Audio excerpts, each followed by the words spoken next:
네, 여러분 반갑습니다. 이 세션은 오후 첫 번째 세션입니다. 쭉 사회자께서 소개해 주신 것처럼 오후 세션은 조사 설계 세션으로 대내외 환경 변화에 따라 대표성 있는 표본 설계와 효율적 통계 조사의 수행을 위한 방법과 국가 통계 활용 사례를 소개하고 또 논의해 보는 시간을 갖도록 하겠습니다. 자, 조사 설계 오늘 내용 발표할 것은 통계청에서 중요하게 조사하고 있는 인구주택 총조사와 경제 총조사에 대한 표본 설계를 여러분들께 소개를 하고, 아울러 최근 비확률 표본 조사의 활용에 대한 연구들도 많이 있는데 미국에서 웨스트에서 계신 이현식 박사님께서 비확률 표본 조사의 활용을 위해서 성향 점수 방법이라는 것을 주제로 여러분께 발표를 해드리겠습니다. 자, 세 분의 주제 발표 이후에 토론자분들의 논평을 중심으로 토론을 진행하도록 하겠습니다. 자, 오늘의 주제 발표는 통계청 표본과의 황현식 과장님과 강정희 사무관님 그리고 웨스텟 이현식 박사님께서 발표해 주시겠으며, 토론회는 한국방송통신대학교 이기재 교수님과 부경대학교 박인호 교수님께서 수고해 주시겠습니다. 자, 그럼 지금부터 세션을 시작하도록 하겠습니다. 오늘 첫 번째 발표는 통계청 표본과 강정희 사무관께서 2021 경제총조사 표본 설계를 주제로 발표해 주시겠습니다. 제가 오늘 발표할 내용은 2021년 경제총조사 표본 설계에 대한 내용입니다. 먼저 목차를 살펴보겠습니다. 첫 번째는 경제총조사 개요 및 변동 사항에 대해서 설명을 드릴 거고, 이어서 표본 설계에 대한 내용은 지난달에 수행한 경제총조사 시범이행 조사에 대한 표본 설계 내용을 가지고 설명드리도록 하겠습니다. 참고로 2021년 경제총조사 본조사에 대한 표본 설계는 19년 SBR이 구축되는 대로 내년 초에 표본 설계를 할 예정입니다. 그리고 마지막으로는 이번 표본 설계를 수행해 본 결과 몇 가지 보완되었으면 하는 의견이 좀 있었는데요. 그걸 마지막 시간에 제안하여 보겠습니다. 먼저 경제총조사에 대한 개요를 말씀드리겠습니다.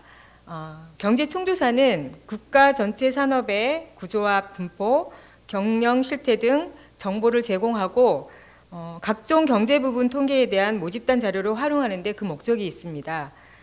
조사 연역으로는 2007년에 산업총조사와 서비스업 총조사를 통합해서 경제총조사를 실시하겠다고 결정한 후에 2011년 제1회 경제총조사가 이루어졌고, 그 이후로 5년 주기로 실시되고 있습니다. 조사 대상은 2021년 경총의 조사 대상은 약 620만 사업체로 추정하고 있는데요. 그중 현장 조사는 53%에 해당하는 330만 개로 축소해서 할 예정입니다.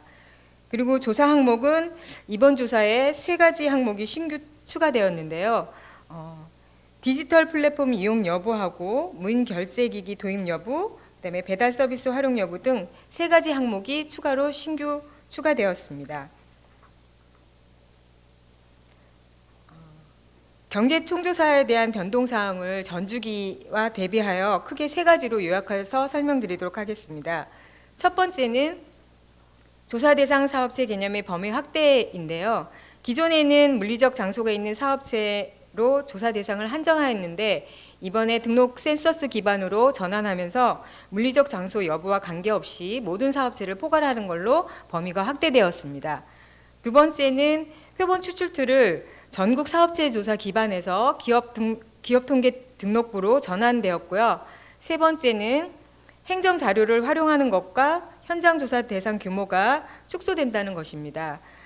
먼저 현장 조사 대상을 기존에는 전수조사로 하였는데, 이번에는 전수조사와 표본조사로 병행하면서 현장 조사 대상이 이제 축소되었고요. 이에 따라서 현장 조사 미수행 사업체 등은 행정 자료를 적극 활용하는 걸로 계획되었습니다. 전수조사와 표본조사에 대한 현장 조사 대상을 구체적으로 살펴보면, 경제총조사 모집단은 전수조사 부분과 전수조사 이외의 부분으로 나눠지게 됩니다. 전수조사 부분은 규모가 큰 사업체, 즉 5인 이상이나 매출액 30억 원을 초과하는 사업체, 그리고 광업이나 제조업, 그다음에 행정자료 활용률이 낮은 7개의 산업, 그리고 소분류 내 희소산업, 그다음에 행정자료로 파악할 수 없는 무등록 사업체나 무국가족 종사자가 있는 사업체는 전수조사 대상으로 정의하였고요. 그다음에 전수조사 이외의 부분에서 표본조사 부분과 현장조사 미대상 부분이 있는데, 표본조사 같은 경우에는 지역 및 산업을 고려해서 표본 추출을 하여 그 사업체를 현장 조사하고요. 그 이외의 사업체는 행정자료를 활용해서 사업 실적 및 종사 수 등을 작성하려고 계획 중입니다. 이에 따라서 현장조사 비대상 사업체에 대한 특수 항목이나 사업 실적 같은 경우에 조사 자료와 행정 자료를 활용해서 보완하도록 하고 있습니다. 이를 위해서 지금 올해 연도에 등록 기반 경제 총조사 심층 연구가 지금 여러 가지 방안을 모색 중으로 진행 중에 있습니다. 다음 표는 주기별 경제 총조사에 대한 변동 사항을 요약한 표인데요. 좀 참고하시기 바랍니다. 다음으로 바로 이어서 2000년도 시범예행 조사 때 저희가 했던 표본 설계에 대한 내용을 설명드리도록 하겠습니다. 시범예행 조사는 조사 대상을 2019년 12월 말 현재 서울시 구로구와 부산시 수영구에서 산업활동을 하는 모든 사업체로 정의하였고, 조사 기간은 2020년 7월 6일부터 8월 14일까지 실시되었습니다. 이번 시범예행 조사의 표본 설계에 대한 기본 방향은, 일단 표본 추출 틀은 최신 기업통계 등록부인 18년 기준 SBR을 활용하였고, 그다음에 현장 조사 대상은 앞에서 말씀드렸던 것과 마찬가지로 전수층과 표본층으로 분류하여 표본 설계를 하였으며, 그다음에 기존과 동일한 수준으로 마이크로 데이터를 제공할 수 있도록 층화 기준을 읍면동 산업중물류로 정하는 것이었습니다. 그래서 조사 모집단은 2019년 12월 말 현재 서울시 구로구와 부산시 수영구에서 산업 활동을 하고 있는 모든 사업체로 정의하였고, 단 이때 비활동이나 폐업인 사업체, 그다음에 개인 부동산 임대업을 하고 있는 사업체, 개인 농림어업이나 국제기구 등에 대해서는 제외를 하였습니다. 그리고 표본 추출 틀은 2018년 기준 기업통계등록부가 가장 최신 자료였기 때문에 이걸 활용해서 조사 지역의 전수조사 등을 제외하고 나머지 34,352개를 활용하였습니다. 앞에서 언급한 전수조사 대상 기준은 2019년도에 경제부분 등록 센서스 연구가 있었는데요. 그때 제안했던 내용을 저희가 수용하였습니다. 그 내용으로는 그래프에서 보시는 바와 같이 가로축이 이제 총 종사 수이고요. 세로축이 매출액 추정량에 대한 분산 내용인데요. 그때 이제 종사 수를 점점 넓힐수록 그 산업 분류별 분산이 커졌기 때문에 이거를 산업 대분류별 동일한 전수층을 가질 수 있고, 그다음에 이전 주기 통계와 동일한 기준의 종사자 규모를 활용할 수 있도록 총 종사자 전수 대상 기준을 종사자 5인으로 결정한 바를 따르게 되었습니다. 그리고 나머지 희소산업에 대한 희소산업 및 사업체에 대한 전수 대상 기준은 전국 사업체 수가 3,500개 미만인 산업 소분류와 전국 사업체 수 100개 미만인 산업 세세 분류, 그리고 매출액이 30억 이상인 사업체를 전수조사 대상으로 정하였습니다. 이때 저희 부산시 수영구와 서울시 구로구에 대한 모집단 현황을 살펴보았더니 구로구 같은 경우에는 전수 대상이 47.0%에 해당되었고, 그다음에 수영구는 47.6%를 차지하고 있었습니다. 이제부터는 표본 추출들에 대한 주요 항목 분포를 여러 가지 변수를 활용해서 살펴보겠는데, 이게 이제 12페이지부터 17페이지까지 해당하는 내용입니다. 이때 표본 추출들에 대한 주요 항목을 조직 구분별로 봤을 때 개인의 비율이 법인 구조를 가진 사업체보다 높은 비중을 차지하였고요. 그다음에 사업체 산업 대분류별로 찾아봤을 때는 도소매업과 숙박 음식점이 높은 비중을 차지하고 있었습니다. 그리고 읍면동별로도 사업체 수와 임금 종사 수, 매출액 등 주요 항목에 대한 차이가 있는 것으로 보여졌습니다.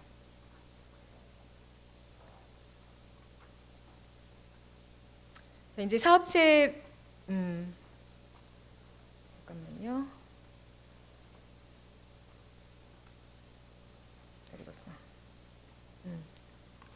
사업체 규모별로 층 분포를 한번 살펴봤는데 이거는 층화 기준 결정을 위해서 한번 저희가 사전에 파악해 본 건데요. 일단 지금 읍면동별 소분류 변으로 기준을 정했을 때는 사업체 수 10개 미만인 읍면동 수가 56.4%를 차지하고 있어가지고 이걸로 만약에 층화 기준을 결정했을 때는 너무 많은 전수 대상이 될 것 같아가지고 경청과하고 협의해서 읍면동 소분류 대신에 읍면동 중분류로 상향 조정해서 층화 기준을 결정하였습니다. 그리고 사업체별 읍면동별 사업체 규모는 기존에 2019년도에 그 연구 용역에서 밝혀진 바와 같이 읍면동별을 사업체 수 100분율에 따라서 6개의 분류로 한 다음에 이거를 활용하면 좋겠다고 해가지고 저희는 이거를 읍면동별 표본 배분할 때 최소 표본 선정할 때 이거를 사용했고요. 그래서 지금 그 서울시 구로구하고 읍면동을 수용구를 살펴본 결과 전체적인 전국에 대한 그 읍면동별 사업체 규모가 규모 1인 경우에 그러니까 100개 사업체 미만인 읍면동 사업체 수가 10%를 차지한다고 되어 있었는데 수용구하고 구로구 같은 경우에는 규모 1이나 2에 대한 읍면동이 나타나지 않은 걸로 확인되었습니다. 그래서 이제 사업체 규모별로 주요 항목을 살펴봤을 때 구로구 같은 경우에는 규모 6이 높은 비중을 차지했고 수용구 같은 경우에는 규모 4에 대한 읍면동별 사업체 수가 높은 비중을 차지하는 걸로 나타났습니다. 그리고 임금 종사자 규모별로도 주요 항목을 살펴보았는데 저희는 그 임금 종사자 규모를 0인과 1인과 2인에서 4인까지로 구분하였는데 그때 0인 그러니까 임금 근로자 종사 수가 없는 자영업자만으로 구성되어 있는 사업체가 높은 비중을 차지하는 걸로 나타났습니다.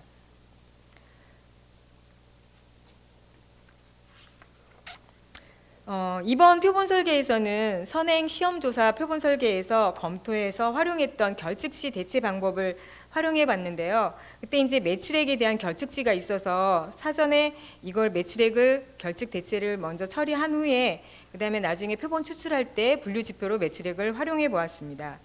그래서 이제 매출액 결측 대체하는 것을 상세히 설명드리자면 먼저 결측 현황을 파악해 봤고 그 다음에 콜택 대체라고 해서 전년 기준 매출액이 있는 경우에 연계해서 그거를 먼저 대체를 하였고요. 그렇지 못한 경우에는 저희가 2차 경총 시험조사, 그러니까 19년도에 저희가 시험조사 표본 설계했을 때 나타난 결과에 따라서 머신러닝 방법으로 대체를 해보았습니다. 머신러닝으로 대체하기 전에 저희가 매출액에 대한 주요 변수를 탐색하기 위해서 상관 분석을 먼저 실시했는데요. 그때는 종사 수가 이제 임금 종사자도 있고 총 종사 수도 있는데 둘 중에 어떤 게 더 주요 변수로 어떤 걸 더 사용해야 될지 판단하기 위해서 매출액과 임금 종사자 수, 그다음에 총 종사자에 대한 상관 분석을 한 결과 임금 종사자가 좀 더 높은 상관관계를 가지고 있어서 임금 종사자를 사용하기로 결정했고요. 그다음에 이제 매출액에 대한 주요 변수들에 대한 분산 분석을 해서 임금 종사자 규모하고 조직 구분이 평균에 유의미한 차이를 보이고 있다고 해서 저희가 나중에 이 임금 종사자와 조직 구분을 매출액 대체할 때 독립 변수로 활용해서 사용했습니다. 그랬을 때 머신러닝 대체 결과 후에 나타난 매출액의 변화가 총계는 당연히 이제 높아졌고요. CV는 조금 낮아졌고 외도는 유사한 모양을 보였습니다. 머신러닝 대체는 그냥 참고하시기 바라고요. 그 다음에는 층화에 대한 내용인데 층화 기준을 저희가 읍면동 중분류별로 결정했기 때문에 그거를 사용했고 그 다음에 표본 배분에 대해서는 1차적으로는 읍면동별로 했고 그 다음에 읍면동별 대분류별로 표본 배분을 했고 그 다음에 또 그 안에서 중분류별로 표본 배분을 하게 되었습니다. 여기서 살펴본 바로는 지금 제곱근 비례 배분을 해야지 그 읍면동별 표본 수가 균등하게 일정 수준을 사업체로 확보할 수 있다고 그래가지고 19년 용역에서 19년 연구에서 제안했던 내용을 저희가 활용한 것입니다. 그래서 읍면동별로 사업체 수를 제곱근 비례 배분했고, 그때 제곱근 비례 배분했을 때 모집단 사업체 수가 배분 사업체 수보다 작은 경우에 전수 처리를 했으며, 아까 말씀드렸던 규모 읍면동별 사업체 규모에 따라서 최소 표본 크기를 결정해서 배분하였습니다. 그다음에 이제 읍면동 내의 대분류별 표본 배분도 제곱근 비례 배분을 사용했고, 전수로 보낼 때는 읍면동별 모집단 크기가 125개 미만이고 대분류 모집단 크기가 20개 이하일 때, 그리고 읍면동별 모집단 크기가 125개 이상이고 대분류 모집단 크기가 5개 미만인 경우에는 전수 처리하였고, 그다음에 읍면동별 대분류별 사업체 수가 100개 미만이면 8개, 100개 이상이면 12개의 최소 표본을 배정하였습니다. 추가적으로 이번 저희가 조금 더 추가했던 내용은 읍면동별 대분류 내 중분류별 사업체 수 표본 배분인데요.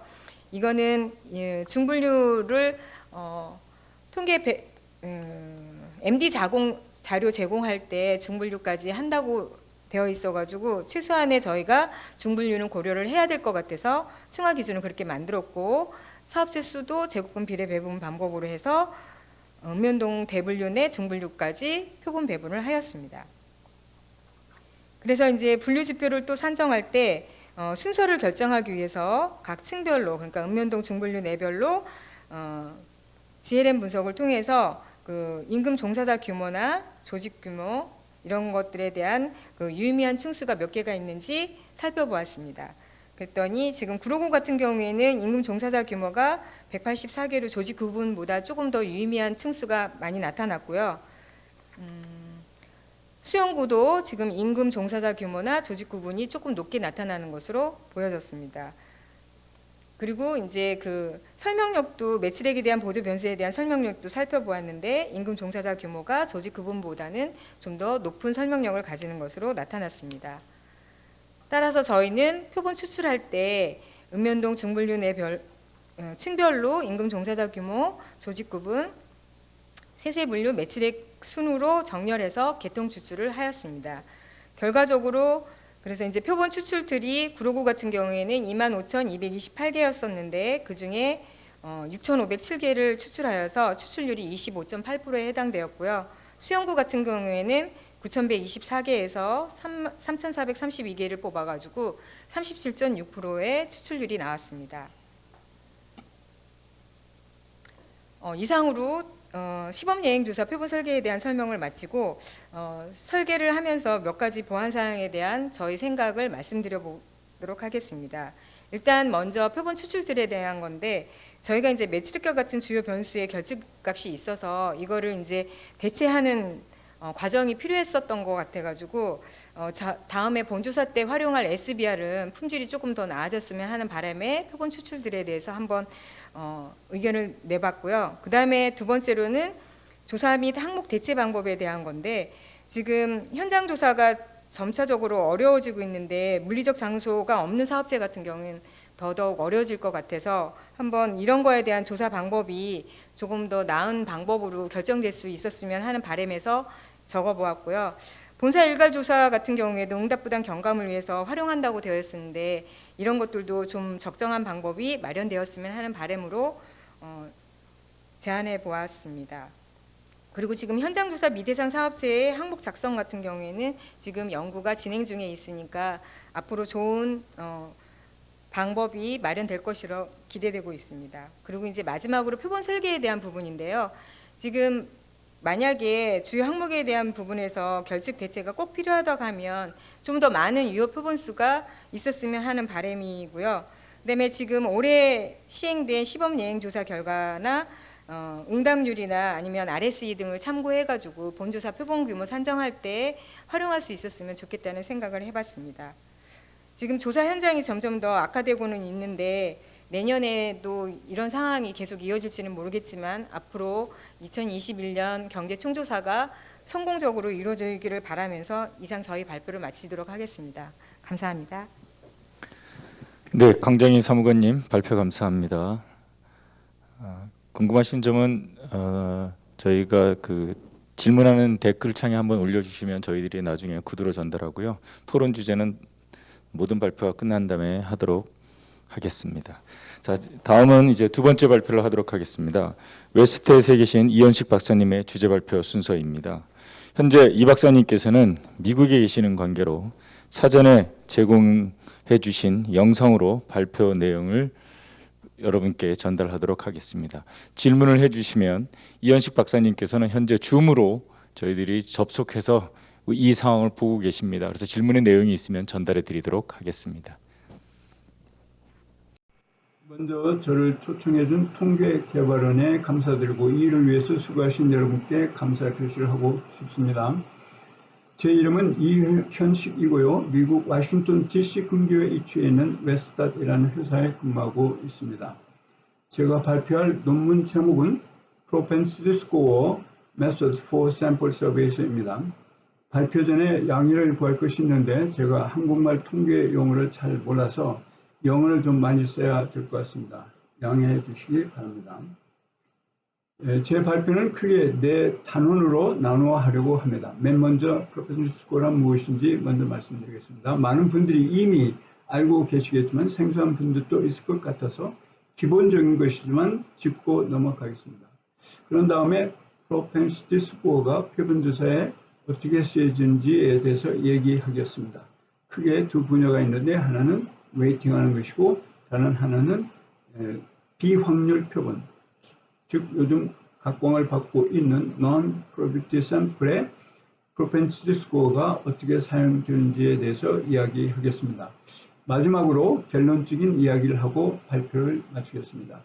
앞으로는 propensity score를 약자로 PS라고 부르겠습니다.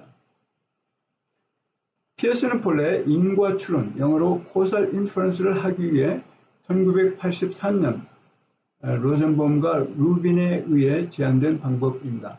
causal inference는 어떤 트리트먼트 이펙트를 측정하기 위한 통계적 추론 방식입니다. causal inference를 하는 기법으로 크게 두 가지가 있는데요. 첫째는 잘 아시는 바와 같이 randomized control trial, 약자로 RCT라고 하는 것이고, 둘째는 observational study라는 것이 있습니다. RCT는 표본을 무작위로 트리트먼트 그룹과 컨트롤 그룹으로 나눠서 트리트먼트 그룹에는 트리트먼트를 적용하고 컨트롤 그룹에는 트리트먼트를 적용하지 않지요. 그렇게 한 후에 두 집단의 결과 변수를 측정하여 비교함으로 트리트먼트 이펙트를 측정합니다.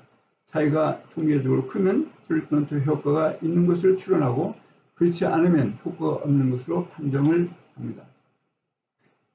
RCT에 비해 Observational Study는 두 집단을 무작위로 나누지 않습니다. 예를 들어 지원자에게만 트리트먼트를 적용하는 식입니다. RCT의 경우에는 두 집단이 트리트먼트 효과에 영향을 줄 수 있는 모든 보조 변수들이 무작위로 나누었기 때문에 서로 같다고 할 수 있고, 따라서 결과 변수의 차이를 트리트먼트 때문이라고 단정 지을 수가 있습니다. Observational Study는 그렇지 않습니다. RCT에서 추론하듯이 할 수 없기 때문에 그래서 서로 다른 두 집단을 비슷하게 만들어주는 방법이 필요한데 PS가 바로 그 역할을 해주는 것입니다. 어떻게 그렇게 할 수 있는지는 나중에 알아보겠습니다. 한 가지 Observational Study의 장점은 데이터를 값싸게 얻을 수 있다는 것입니다. 대부분 다른 목적을 위해서 데이터가 모아져 있으니까요. 예를 들어 COVID-19 환자를 치유하는 하이드록시클로로퀸을 사용한 환자들의 데이터를 병원을 통해서 얻는 식입니다. Observation Study에서 트리트먼트 그룹을 정하는 변수를 Assignment Indicator라고 하는데 이것을 T로 표현하겠습니다. 보조 변수들을 통틀어서 X로 표시하겠고요. 나중에 나오지만 결과 변수를 Y로 표시하려 합니다. 보조 변수들 중에 T나 Y와 상관관계가 있는 변수들을 confound라고 합니다.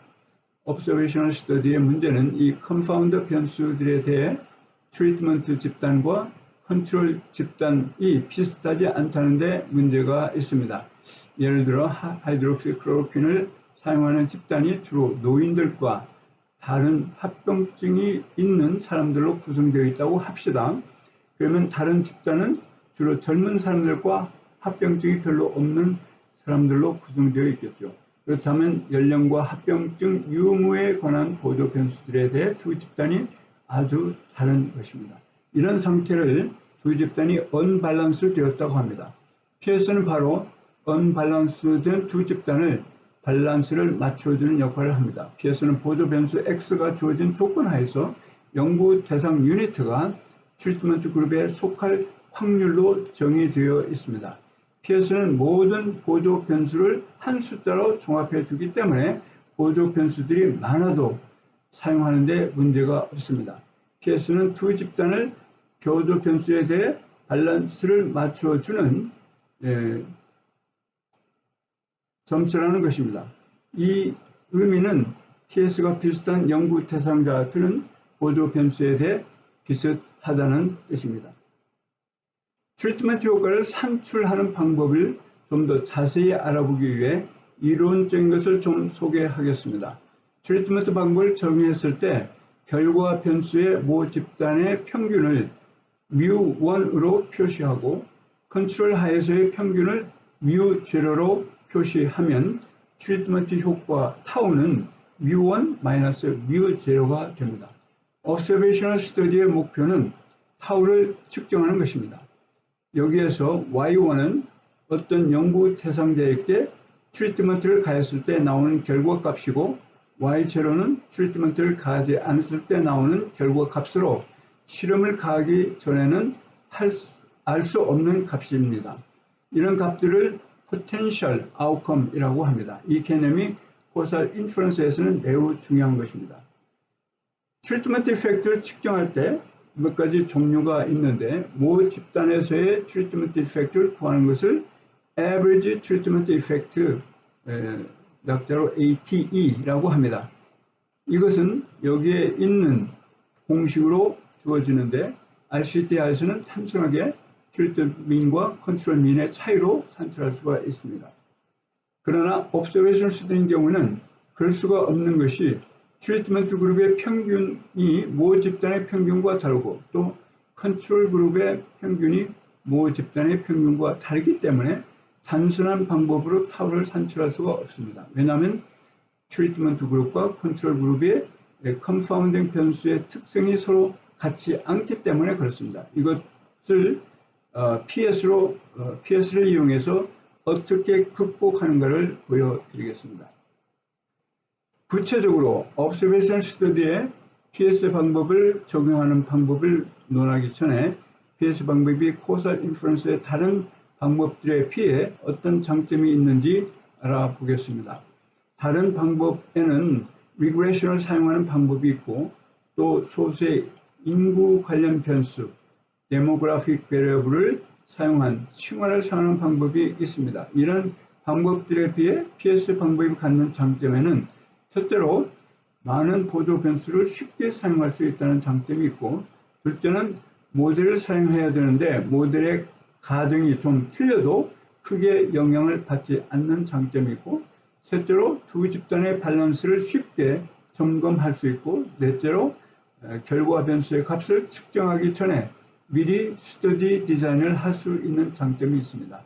리그레션을 사용할 때는 결과 변수의 값을 알아야 할 수 있고 그럴 경우에 연구자가 되도록이면 치유 효과를 보여주도록 하려는 유혹을 받아 편향된 연구 결과를 내놓을 소지가 있다는 것입니다. PS 방법이 이런 장점들이 있지만 PS 방법을 사용하기 위해서는 몇 가지 조건을 충족시켜야 합니다.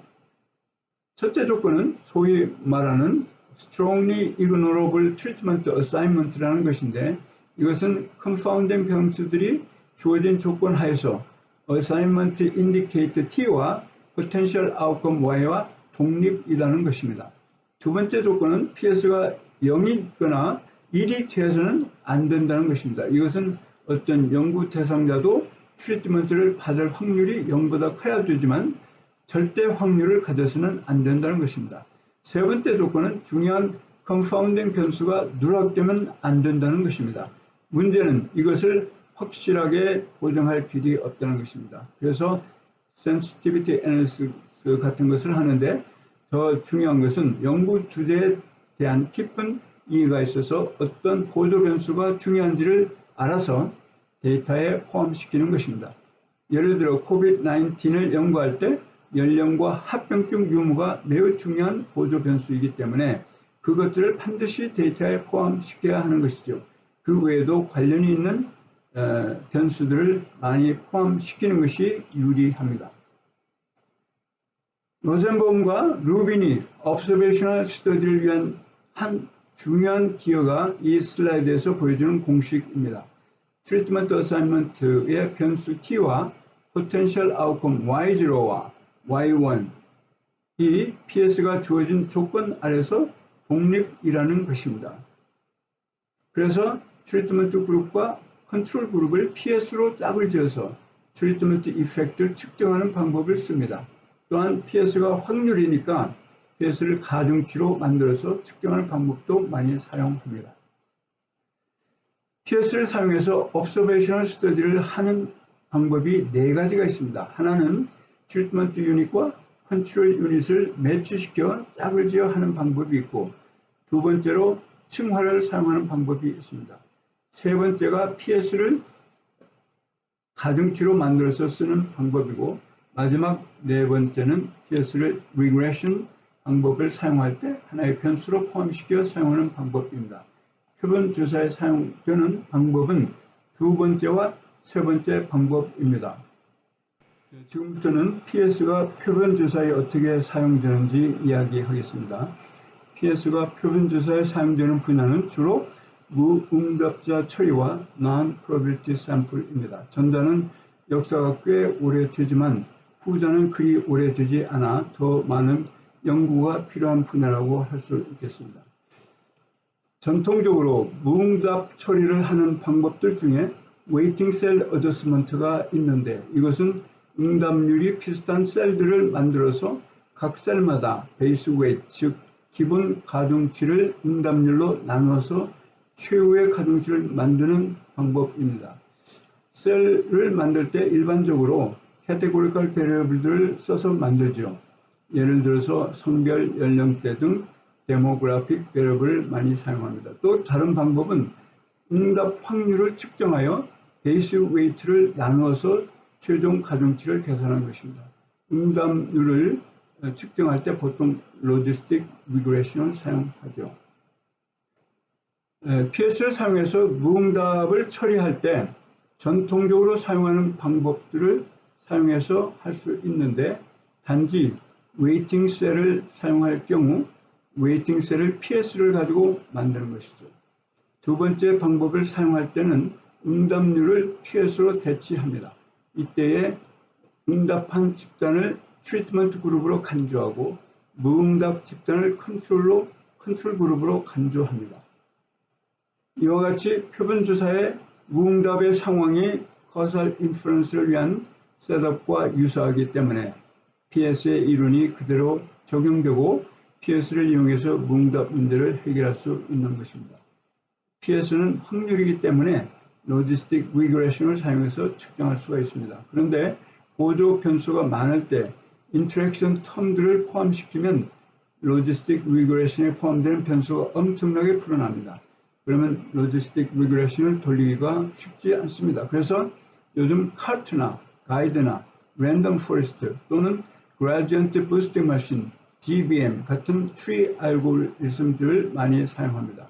그러나 이것들은 non-parametric 기법이기 때문에 효율성이 떨어지는 단점이 있습니다. PS를 사용해서 무응답을 처리하는 방법이 두 가지가 있다고 했죠. 즉, stratification과 weighting이죠.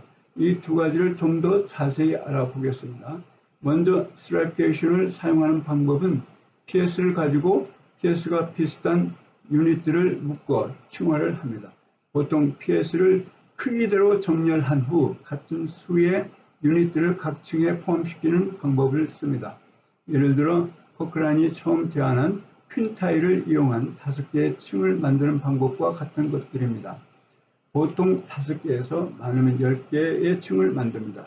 세분할수록 표본 추정치의 바이어스는 줄어드는 반면 베리언스는 증가합니다. 반대로 층화수가 적어지면 바이어스는 증가되고 베리언스는 줄어듭니다. 그래서 층화의 개수를 적당히 잡아야 합니다. 또 한 가지 중요한 것은 각 층에 적당한 수의 응답자와 무응답자가 들어있어야 하는 것입니다. 가중치를 사용하는 방법은 PS의 역수를 베이스 웨이트에 곱해서 최종 가중치를 만들어 쓰는 방법입니다. 이 기법을 사용할 때는 바이어스는 최대로 줄일 수 있지만 베리언스가 엄청나게 커질 수가 있습니다. 이럴 때 베리언스를 줄이기 위해 층화 기법을 사용하곤 합니다. 이상으로 PS를 사용한 무응답 처리 방법에 대한 이야기를 끝내고 Non-probability sample을 위해서 PS를 어떻게 사용하는지를 알아보겠습니다. 과거 수십 년간 확률 표변을 주로 사용해 왔습니다. 이론적으로 잘 정리가 되어 있어서 그 결과에 대한 신뢰를 얻어왔습니다. 그러나 요즘 들어와서 문제가 생겼습니다. 가장 큰 문제는 응답률이 크게 떨어졌고 계속 떨어지고 있는 추세여서 사람들이 그 결과에 대해 회의를 갖기 시작하는 거죠. 무응답률이 너무 높으면 아무리 무응답 처리를 잘 하려고 해도 한계가 있는 것입니다. 더욱이 요즘 인터넷을 통해서 소위 말하는 웹 서베이를 사용하는 사람들이 부쩍 늘어나고 있습니다. 인터넷을 사용하는 웹 서베이는 전통적인 표본 조사보다 훨씬 경비가 적게 들고 속전속결로 결과를 뽑아낼 수 있어서 인기가 상승하고 있습니다. 문제는 그 결과가 바이어스가 심해 믿을 수가 없다는 것입니다. 그래서 어떻게 해야 Non-probability sample을 사용할 때 바이어스를 없앨 수가 있는가를 많이 연구하고 있습니다. 사실 Non-probability sample의 역사는 probability sample보다 더 깁니다. 주로 쿼터 샘플링을 많이 사용했는데 이론적으로 취약하기 때문에 잘 받아들이지 않았습니다.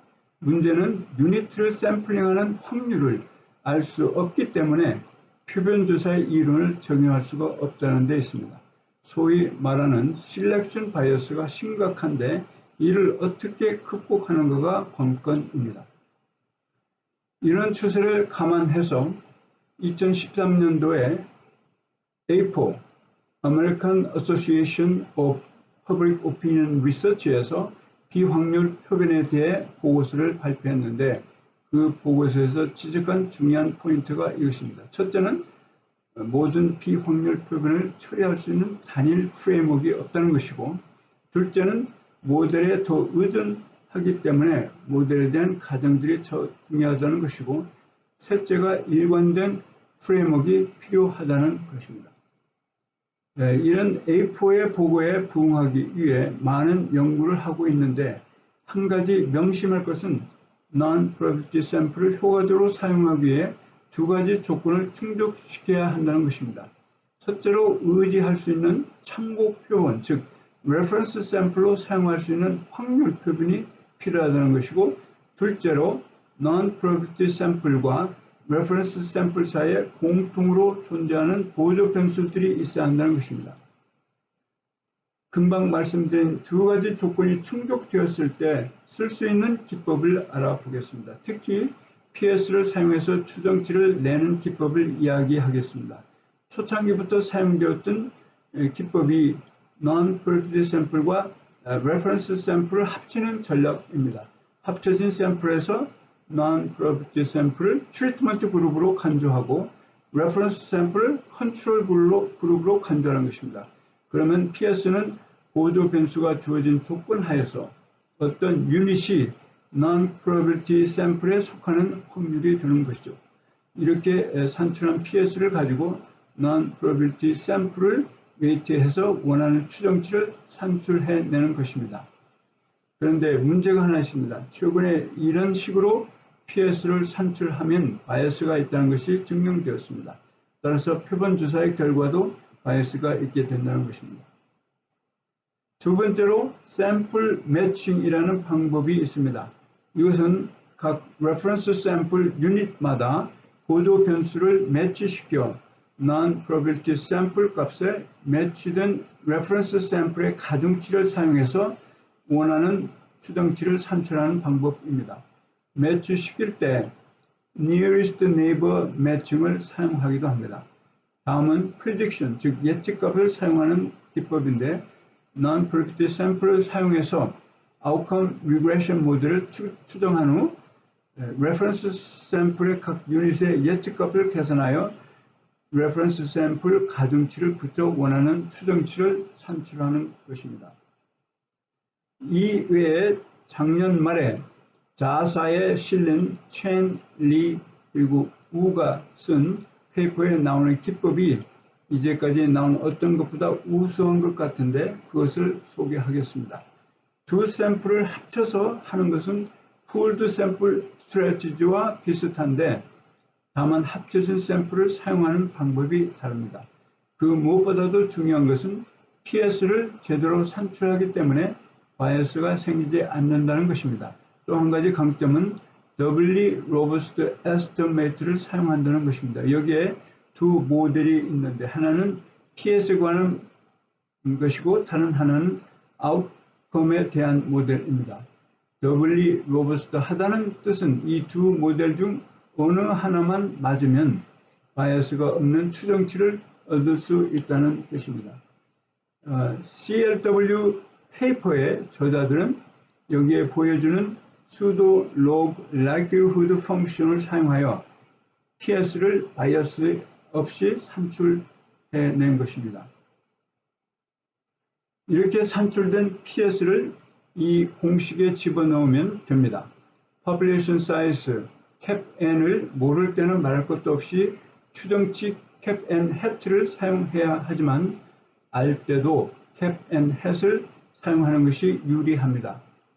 cap n hat을 사용한 두 번째 에스티메이터가 바로 그 유명한 하이약 에스티메이터인데 일반적으로 첫 번째 에스티메이터보다 더 효율적입니다. doubly robust estimate는 이 공식으로 주어지는데요. 아까도 말씀드렸듯이 PS 모델이나 outcome 모델 둘 중에 하나만 맞아도 바이어스가 없는 에스티메이트를 산출하죠. 물론 두 모델이 다 틀리면 바이어스가 생깁니다. 여기서도 cap and hat을 사용하는 하역 에스티메이트가 더 효율적입니다. CLW 페이퍼에서 variance를 측정하는 방법도 제시하고 있습니다. 여기서 하나 앞으로 더 연구해 보면 좋겠다는 제안을 말씀드리고 싶습니다. doubly robust estimate의 outcome 모델로 예측값, 즉 MXI 베타를 사용하는데 이 outcome 모델이 틀릴 수가 있잖아요. 그래서 non-parametric predictor나 nearest neighbor imputation 방법을 사용해서 M value를 구하면 outcome 모델이 잘못되는 것을 방지할 수 있으므로 더 로버스트한 에스티메이트를 얻을 수 있지 않을까 하는 생각입니다. 실제로 그렇다는 것을 증명하면 쓸만한 논문이 나올 것 같습니다. 결론적으로 PS는 표본조사에서 무응답 처리와 non-probability sample에 매우 유용하게 사용되고 있습니다.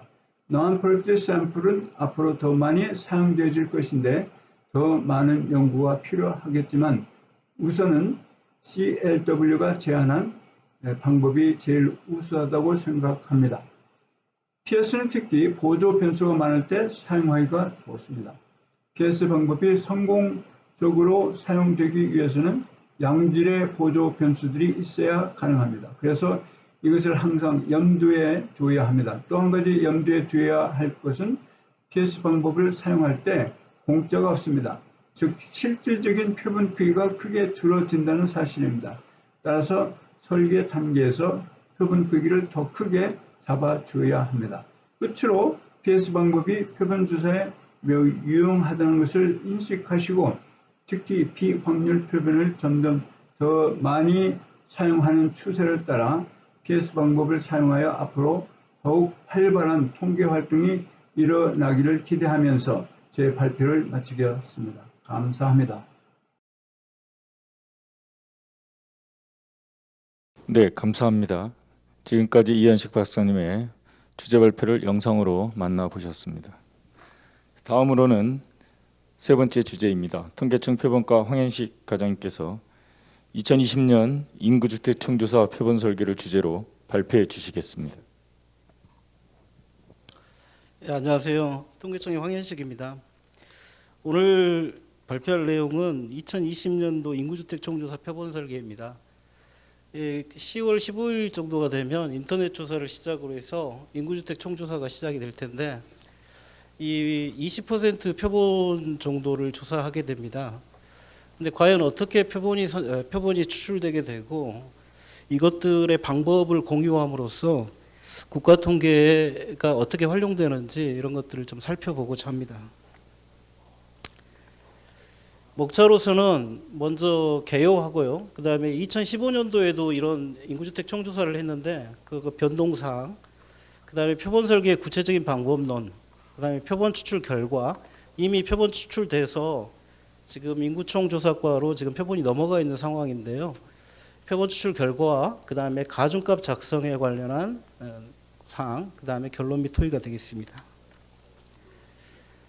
먼저 조사 목적으로 보면 우리가 센서스라고 하는 것은 물론 그 자체로도 국가 주요 정책의 기초 자료로 활용하는 것이고 보다 더 중요한 것은 각종 표본 조사의 모집단으로 활용하고자 하는 것이거든요.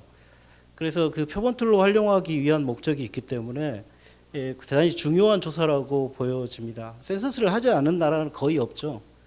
저희도 이제 센서스가 되는데 과거에는 이제 롱폼이라고 하는 것이 있었고 숏폼이라고 하는 것이 있어서 이 숏폼 같은 경우는 전수조사하게 되고 표본으로 10%를 활용한 적이 있었는데 지금은 이제 이 숏폼은 등록 자료로 대체하고요.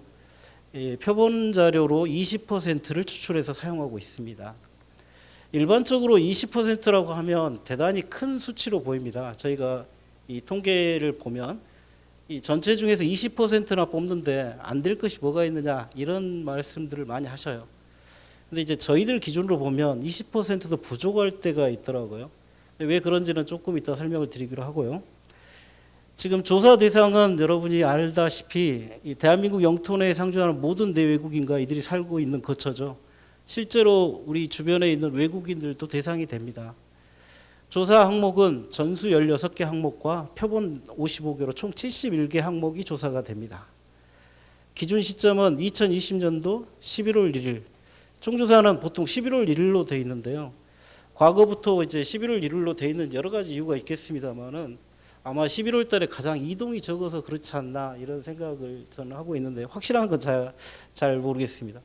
그러니까 11월 1일 기준으로 0시 기준으로 해서 조사가 됩니다. 조사 기간은 인터넷으로 10월 15일부터 10월 30일까지 하고요. 지금 현재 코로나나 이런 상황으로 봤을 때 인터넷을 조금 더 많이 국민들에게 말씀을 드려야 되지 않나 이렇게 생각을 하고 있고요. 방문 면접 조사가 11월 1일부터 18일까지 18일간 이루어집니다. 조사 방법은 이제 전수는 말씀드렸다시피 행정 자료를 수집해서 우리가 그 주민등록 자료나 그 다음에 출입국 자료 이런 것들로 그냥 쓰고 있고요. 그 다음에 표본의 현장 조사 지금 말씀드릴 내용이 표본의 현장 조사 내용인데 인터넷, 전화, 면접 조사, 그 다음에 특히 태블릿을 이용해서 조사가 이루어집니다. 표본 설계의 주요 포인트는 뭐냐면요. 20% 표본으로 시군구가 250개가 있습니다. 우리나라에. 그다음에 읍면동에 3,489개가 있는데 시군구 읍면동에 대해서 모든 사항을 공표하겠다는 것이 목표입니다. 설계 목표요. 그러니까 다시 말해서 이 대전에 한 동이 있다 그러면 그 동에 그 동에 사는 사람들의 통학 거리의 평균이 얼마이고 이런 것들까지 다 발표를 하고 싶다는 이야기입니다. 그래서 시군구하고 읍면동의 이 전체를 고려하다 보니까 20% 표본으로도 우리가 원하는 이 상대 표준 오차를 달성하기 어려운 경우가 존재하더라고 하는 것이죠. 그 다음에 취약조사구도 고려해야 됩니다. 왜냐하면 이렇게 우리가 비례로 모든 인구 비례나 가구 비례로 뽑다 보면 외국인이 덜 추출됩니다. 사는 것만큼. 그래서 이 사람들하고 그다음에 1인 가구의 비율만큼 추출이 돼야 되는데 실제로는 그렇지 못합니다. 그래서 그런 것들을 고려해야 되는 것이고요. 그다음에 또 하나는 등록 자료가 있는데 그것들을 활용할 가능성이 없는가? 등록 자료에 이미 많은 자료들이 있거든요. 1년마다 한 번씩 조사하는 1년마다 조사가 아니라 1년마다 한 번씩 이제 등록 자료가 나오게 되는데 그 자료를 활용해서 지금 표본 설계에 활용할 수 없을까? 이게 지금 저희 이 표본 설계의 주요 포인트였습니다. 지난 주기에 대비 주요 변동 사항을 보면 원래 이제 조사구라고 하는 게 있는데요. 조사구는 우리가 이 집락이라고 하는 이게 우리가 학교에서 배울 때 집락이라고 배우죠. 그 집락이 이제 구성된 그 가구수를 말하는데요. 조사구에 들어가면 옛날에 30가구 정도를 한 개 조사구로 잡았었는데 이번에는 60가구로 잡았습니다. 그 이유는 30가구로 5년간 유지하다 보니까 이게 그 표본이 노후화되면 이걸 유지하기가 좀 어려워지는 단점이 있었습니다. 그래서 이번에는 60가구로 하자 이런 결정했었고 여러 가지 시뮬레이션 해본 결과 이것이 조금 더 효율적이라는 사실을 저희들이 좀 깨닫고 이번에는 60가구 정도로 잡았습니다. 이유는 거기 적어져 있거든요. 배분 측에는 2015년도에는 읍면동을 직접 배분했습니다. 직접 배분했다는 뜻은 뭐냐면 저 밑에 읍이나 면이나 이런 곳에 어떤 적절한 표본수를 결정한 다음에요. 그것을 합해서 시가 되면 그 시를 발표를 하고 뭐 이런 식의 것을 먼저 제하단을 구성한 다음에 쌓아가는 구조로 했었거든요. 그러다 보니까 이 층별 추출별 차이가 너무 큽니다. 예를 들어 서울에는 지금 1000만 명이 살고 있잖아요. 1000만 명이 살고 있는데 1000만 명에 해당되는 그 오차로 뽑다 보니까 서울에서 너무 많이 뽑히고 저 아래 단의 읍면동에서는 적게 뽑히고 이런 문제가 발생을 하는 거죠. 그래서 이 표본 금액 불균형으로 인해서 이번에는 좀 다르게 잡았습니다. 먼저 시군구를 잡고요. 먼저 시군구에 적절한 표본수를 잡고 그 다음에 읍면동으로 배분을 해주는 단계적 배분의 방법을 택했습니다. 그랬더니 저희가 예상 오차를 좀 관리할 수 있었다. 저번 2015년도도 뭐 이렇게 그 쌓아가면서 적절한 표본 배분이 이루어졌지만은 그것보다는 이번에 조금 더 나아졌지 않았나 이렇게 판단하고 있습니다. 표본 추출 방법으로는 이제 조사구를 뽑고 나서 가구수 차이가 있거든요. 가구수가 딱 60가구가 되는 것이 아니라 어떤 데는 40가구이고 어떤 데는 30가구이고 어떤 데는 90가구이고 이제 아파트 같은 거 생각해 보시면 한 동이 다 있는데 그걸 조사구 분해하기가 좀 곤란하잖아요. 그래서 100가구가 넘는 곳도 있을 수 있습니다. 그래서 이제 확률 비례 추출을 이용해서 가구수가 많으면 추출하는 게 높아지도록 저희가 계통 추출해서 확률 비례 계통 추출로 바꿨습니다. 표본 설계를 자세히 보겠습니다. 저희가 전체는 38만 1,705개 이 조사구수 기준이거든요. 전국에 이 정도의 조사구수가 있습니다. 물론 한 개 조사구는 지금 뭐 평균 한 60개 정도의 가구로 구성이 돼 있고요. 실제로 우리가 표본조사 센서스를 하게 되면 그 가구에 들어가서 가구원을 다 조사를 하는 것이거든요. 그러니까 이제 조사구수, 가구수, 그 다음에 조사원수 이걸 좀 구별할 필요가 있겠습니다. 실제 여기 표는 이 조사구 수를 의미하는 것이고요. 아파트하고 보통이라고 하면 이제 일반 주택을 의미합니다. 대부분. 그다음에 이제 섬이 있고요. 그다음에 기숙사회시설 이렇게 나와 있고 기숙사회시설 전수조사에 들어가고 이 371775개 여기에서 20% 표본조사가 이루어진다고 보시면 되겠습니다. 그래서 조사구 규모로 보면 40에서 60 그러니까 한 개 조사구가 40에서 60가구로 이루어진 것이 많고요. 그 다음에는 61에서 90가구 이로 구성된 것이 그 다음입니다. 그 외에 이제 아주 많은 것도 있고 아주 적은 것도 있는 이런 구조로 되어 있습니다. 표본 추출들을 다시 한번 보자면 아파트 그러니까 전체 조사 모집단은 371775개인데요. 아파트하고 이제 보통 섬을 합쳐서요. 보통 섬이 이제 합쳐서 되고 그 전체 포함률은 92.6%가 됩니다. 아니 센서스를 하는데 100%가 안 된다 이렇게 생각하시는 분이 있는데요. 저희가 센서스를 할 때 100%가 안 되는 이유는 여러 가지가 있습니다만은 그 전에 인총 시범 여행 조사를 할지, 그다음에 시험 조사를 할지, 지역별 고용 조사에서 지금 현재 굉장히 그 응답을 많이 해주시는 그런 것을 제외를 한 것입니다. 이 사용 조사구 일부를 제외하고요. 그다음에 너무 적은 과소 조사구, 이제 앞으로 이거를 표본 추출 툴로 써야 되는데 한 조사구가 10가구 미만으로 구성되어 있다 할지 이러면 그걸 제외할 수밖에 없었습니다. 그래서 그걸 제외하고 나머지의 포함률로 보니까 이 전체로 보면 92.6% 정도가 포함이 됩니다. 표본 추출툴 분포를 보면 읍면동네 조사구 수가 이제 이 시군구는 별 문제가 없습니다. 시군구는 별 문제가 없는데 읍면동네 조사구 수가 20에서 49개, 저희는 60개가 되기를 바라지만 워낙 면적이 큰데 거기 안에 살고 있는 가구 수가 적은 경우가 있겠죠. 이게 이제 20에서 49개 읍면동이 870개 정도로 전체 24.9%를 차지합니다. 결국 이제 이 조사구를 나누는 기준이 이제 면적으로 가까운 곳을 이렇게 하다 보니까 이런 현상이 벌어졌고요. 경기도 부천시 신중동 같은 경우는 773개입니다. 773개 조사구 안에 가구 수가요. 근데 이제 서울시 강동구 둔촌 일동이랄지 경기도 파주시 진동면 같은 경우는 1개 정도에 불과합니다. 읍면동네 조사구 수를 자세히 보시면은 그 조사구 수 분포가 이렇게 나와 있는데 참고하시고요. 그다음에 18년 기준에 이제 등록 센서스 정보를 활용했는데요. 일단 19년에 가구주택 가기초 조사라고 하는 것을 먼저 했습니다. 거기서 이제 조사구를 나눴는데요. 그 조사구에다가 18년 기준에 이제 등록 기반에 이제 추출될 조사구가 있어서 그거를 이제 우리 그 붙여봤다고 해야 될까요? 연계를 시켰습니다. 연계를 시켜가지고 거기 조사구가 일치하는 곳에 그것이 1인 가구인지 65세 이상 가구인지 이런 것들의 정보를 얻는 것이죠.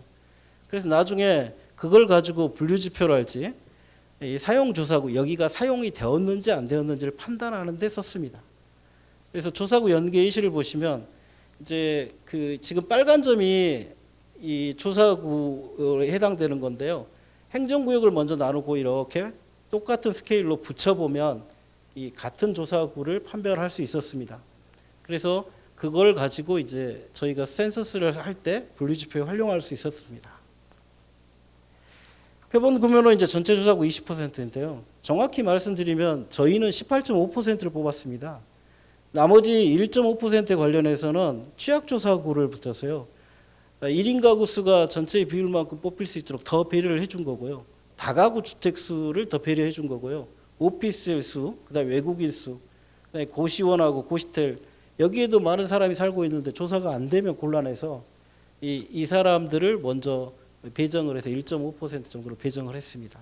그래서 전체 합해서 20%가 된 거죠. 주의하실 점은 전체 5천만 명 우리 인구수 기준으로 해갖고 1,000만 명이 아니라 이 조사구의 20%가 추출된 겁니다. 그러니까 각각의 가구에 가면 2사람이 살 경우도 있고 3사람이 살 경우도 있고 4사람이 살 경우도 있겠죠. 그래서 인구수를 나중에 이제 조사를 해보면 정확히 알 수 있겠지만 거의 뭐 1,000만 명 언저리이긴 하겠습니다만 정확하지는 않겠죠. 정확히 20%가 되는 건 아니고요.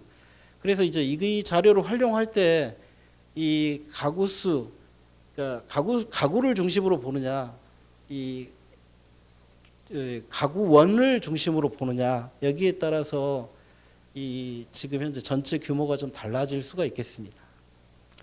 시도별로 이제 표본조사 규모 현황을 보시면 이 최종 20%는 74,355개의 조사구로 구성이 되어 있고요. 그 중에 아파트가 31,113개입니다. 이렇게 보시면 되고요. 그 다음에 저희가 뽑은 기본 18.5%의 수가 있고 지금 아까 고려한 외국인이랄지 이런 분들을 고려한 것들이 1.5%의 숫자가 제시가 되어 있습니다.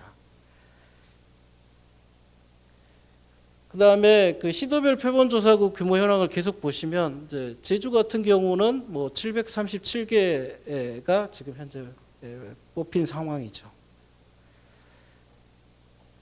자, 먼저 이렇게 뽑혔으면 시군구가 먼저 뽑혔으면 시군구는 이제 배분을 할 때 제곱근 비례 배분을 했거든요.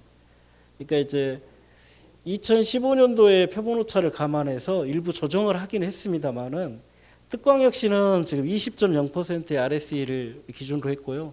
도내 C지역은 20%, 군지역은 25% 이하로 잡았습니다.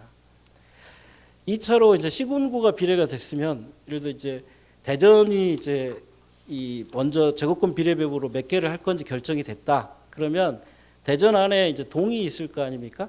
그 동은 이제 키시 배분이라고 하는 걸 통해서 이제 2015년 표본 오차를 감안해서 일부 조정했습니다.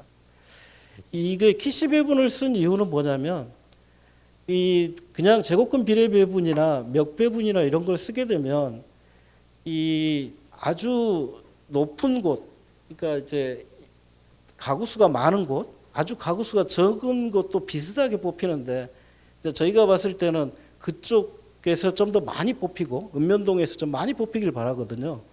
읍면동에서 많이 뽑히고 그 다음에 뭐 시군구는 좀 적게 뽑히고, 그러니까 이런 어떤 기준을 좀 다르게 하기 위해서 키시 배분이라고 하는 것을 적용을 했고요. 그 키시 배분에는 몇 가지 조금 이따 나오는데요. 나머지 마지막에 3차는 이제 조사구 특성별 배분으로 비례 배분을 했습니다. 보시면 제곱권 비례 배분은 이제 뭐 설명 안 드려도 아시겠지만 이 제곱권을 둬서 이렇게 루트를 쓴 거죠. 루트를 써서 이 결정을 한 거고요. 키시 가정체증법을 보시면 식이 좀 복잡한 걸로 보이시지만 이 I하고 J를 어떻게 주느냐에 따라서 이게 효율이 달라지거든요. 그러니까 저희가 여러 개의 개수를 가지고 이제 I하고 J를 합하면 1이 되는데 0.9하고 0.1로 줬을 때, 0.8하고 0.2로 줬을 때 뭐 이런 식으로 쭉 시뮬레이션을 해보니까 0.9하고 0.1로 줬을 때 저희가 원하는 이 어떤 배분이 형성이 돼서 그렇게 시뮬레이션 결과로 결정하게 되었습니다. 그 다음에 충화 및 분류 지표에서는 지금 아까 그 2018년 그 등록 센서스 툴에서 1인 가구 비율하고 65세 이상 인구 비율을 알 수 있어서 그것별로 소트를 한 다음에 이 계통 추출을 한 것입니다. 그러다 보면 이제 내재적 층화가 일어나서 이 지금 저희가 좀 더 골고루 뽑을 수 있지 않을까 이렇게 예상이 됩니다. 분류지표를 이제 특성별로 보시면 표 6번을 보시면 되는데요. 아파트에서 첫 번째는 1인 가구 비율을 잡았고요. 두 번째는 65세 이상 비율, 세 번째는 조사구 번호 이렇게 분류지표를 잡았다는 뜻입니다. 보통 섬에서는 다른 걸로 잡았고요. 그 다음에 이제 표본 추출에서 이거는 말씀드려야 될 것 같은데 확률 비례 계통 추출로 잡았고요. 가구 수를 잡다 보니까 전체 이제 우리가 전국을 다 고려하다 보니까 그냥 이렇게 비례 추출로 확률 비례 계통 추출로 하다 보니까 이 두 번 추출되는 조사구가 생겨버립니다. 조사구 수가 적었을 때는. 그래서 저희가 아이디어를 내서 로그 가구 수를 잡아서 했더니 그런 문제를 완화시킬 수 있었습니다. 자, 표본 추출 결과입니다. 표본 추출과 이 결과가 이제 인구주택 총조사에 이제 쓰일 표본들인데 저희가 이 추출하는 어떤 과학적인 방법으로 충분히 이 저희가 원하는 효과를 볼 수 있을 거라고 생각은 드는데 보시면 강원도 지역이거든요. 강원도 지역에서 지금 빨간 데가 이제 추출된 조사구입니다. 추출된 조사구인데 좀 이렇게 이렇게 공간이 보이는 것은 이제 산악지대이고요. 약간 이렇게 넓게 이렇게 뽑혀졌을 거라고 생각이 들고요. 이걸 지도별로 전국을 확인해 봤을 때 어느 한 곳이 뭐 없거나 어느 한 곳이 조금 뭐 많이 밀집돼 있거나 이런 현상을 볼 수 없었고요. 좀 더 균형적으로 볼 수 있었습니다. 이것과 관련해서 뭐 조금 더 잘 뽑혀졌는지 좀 알 수 있는 그런 지표가 있으면 저도 좋지 않을까 이런 생각은 좀 해봤습니다. 그다음에 가중값 작성 방법은 이제 모든 가구가 똑같은 확률로 뽑히지 않는 한 가중값을 적용해야 됩니다. 그 가중값 적용하는 순서가 돼 있고요. 이 가중값 인구 가구 거칠할지 이런 부분 잘 보시면은 어떻게 조정했는지 순서를 좀 볼 수 있을 것 같고요.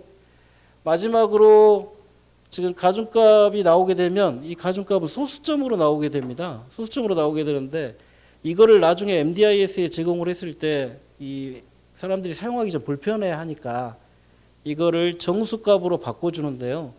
정수값에서 지금 소수점 이하 뭐 0.5 밑으로는 그냥 뭐 버림을 한달지 약간 조정을 해서 나중에 이것들을 가중값을 주고 나서 이 본인들이 이 센서스 자료를 가지고 또 다른 분석을 했을 때 약간 결과값이 좀 다르게 나오는 우려가 있어서 이 부분에 대한 연구가 좀 필요하다고 생각됩니다. 자, 결론 및 토의 부분은 이제 이게 마지막 장인데요.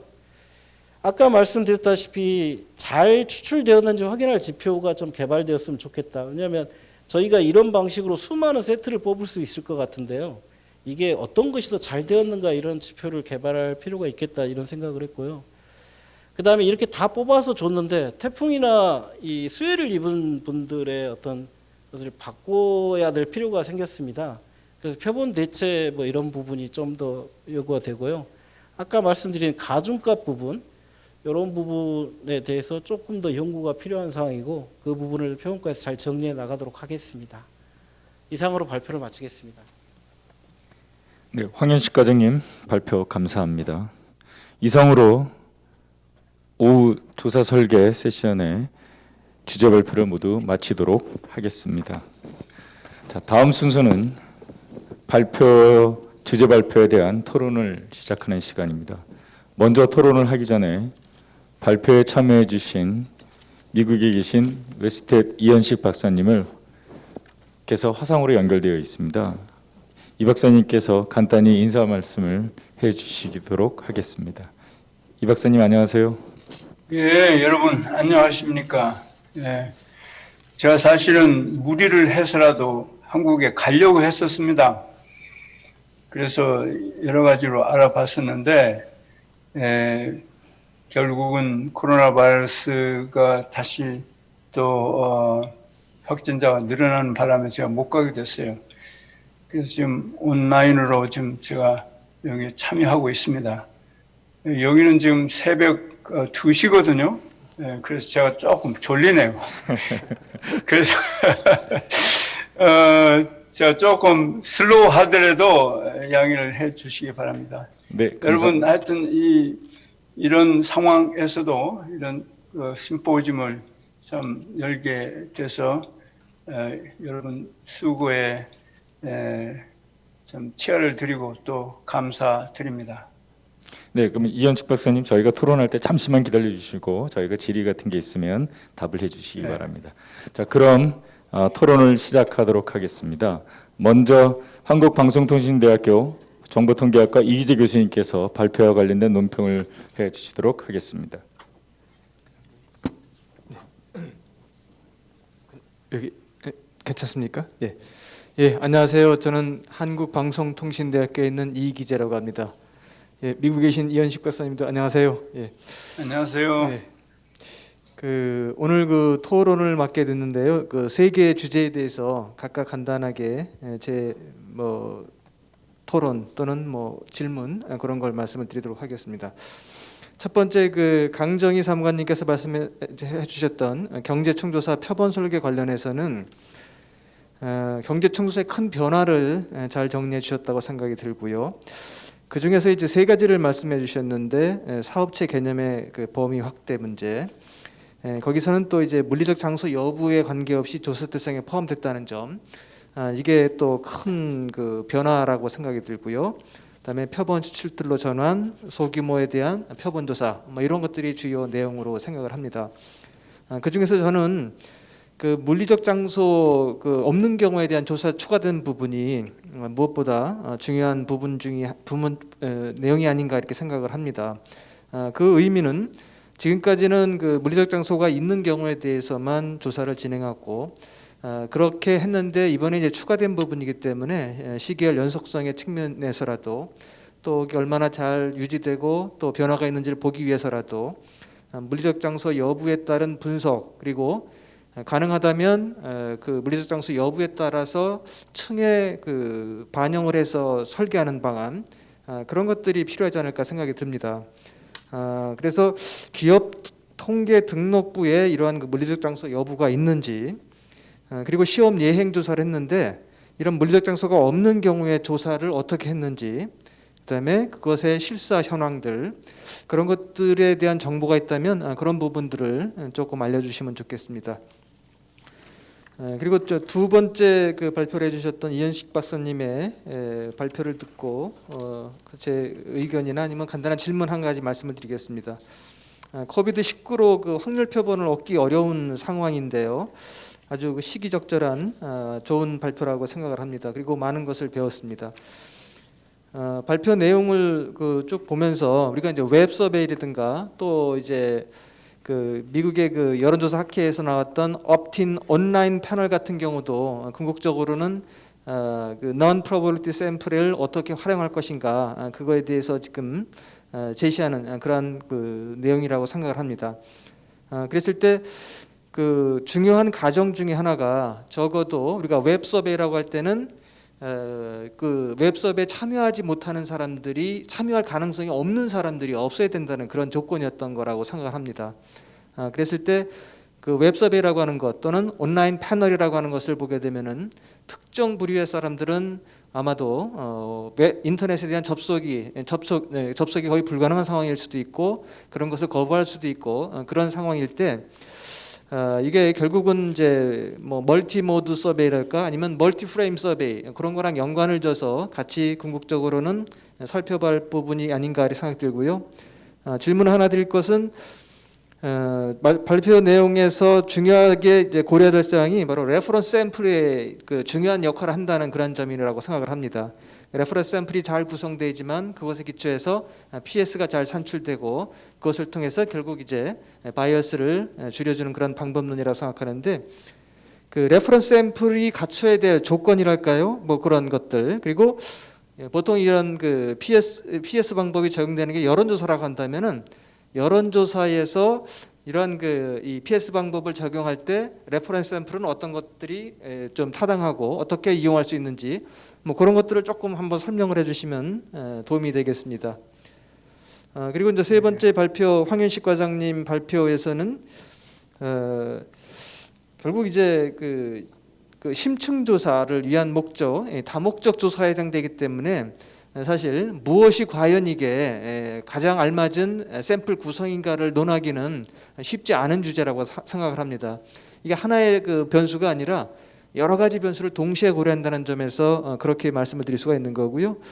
그 해주신 내용 중에는 하나 그 가구수의 로그를 취해서 메저브 사이즈를 계산하는 그런 부분이 있었는데 그리고 그 부분은 결국은 이제 과거에도 이제 개통출 방법을 썼는데 측도 그러니까 표본 추출에 사용되는 메저브 사이즈의 영향을 거의 줄이는 그런 그 역할을 하게 돼서 궁극적으로는 그 과거의 개통출 방법과 굉장히 유사해지는 게 아닌가 그런 생각을 해봤고요.